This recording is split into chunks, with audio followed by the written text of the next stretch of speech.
Nous sommes dans la Sainte-Chapelle. Cette somptueuse chapelle est au cœur du palais de justice sur l'île de la Cité. C'est Saint Louis, en son temps appelé Louis IX, qui va faire édifier ce reliquaire monumental. Il vient d'acheter les reliques de la Passion auprès de l'empereur de Constantinople en 1239.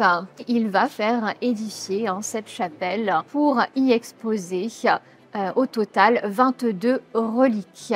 Elle est consacrée le 26 avril 1248, peu de temps seulement avant le départ de Saint-Louis pour la croisade. La Sainte-Chapelle est une chapelle palatine. Elle a un rez-de-chaussée qui était destiné au personnel du palais. C'est la chapelle basse. La chapelle haute, elle, était réservée au roi.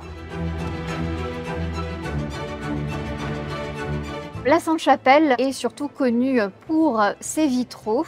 Les verrières de la chapelle haute mesurent entre 13 et 15 mètres de haut. Ce sont les belles couleurs aussi qui font la renommée de la chapelle.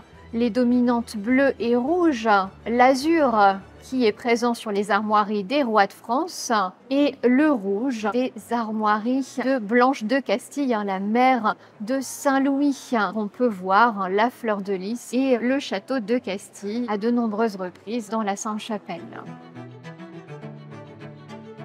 Sur les verrières de la chapelle haute, nous avons 1113 panneaux qui représentent des scènes de la Bible depuis la Genèse, en passant par la Passion jusqu'à l'Apocalypse. Sur la rose occidentale, elle a été refaite, cette rose, à la fin du XVe siècle, sous Charles VIII.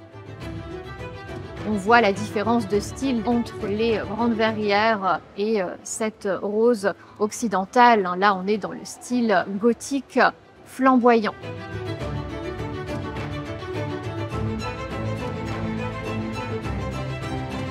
Il y a une verrière qui diffère des autres puisqu'elle ne raconte pas un épisode biblique, mais elle raconte l'histoire contemporaine, celle qui s'est passée sous Saint-Louis, et plus précisément le transfert des reliques de la Passion jusqu'à Paris, jusqu'à la Sainte-Chapelle.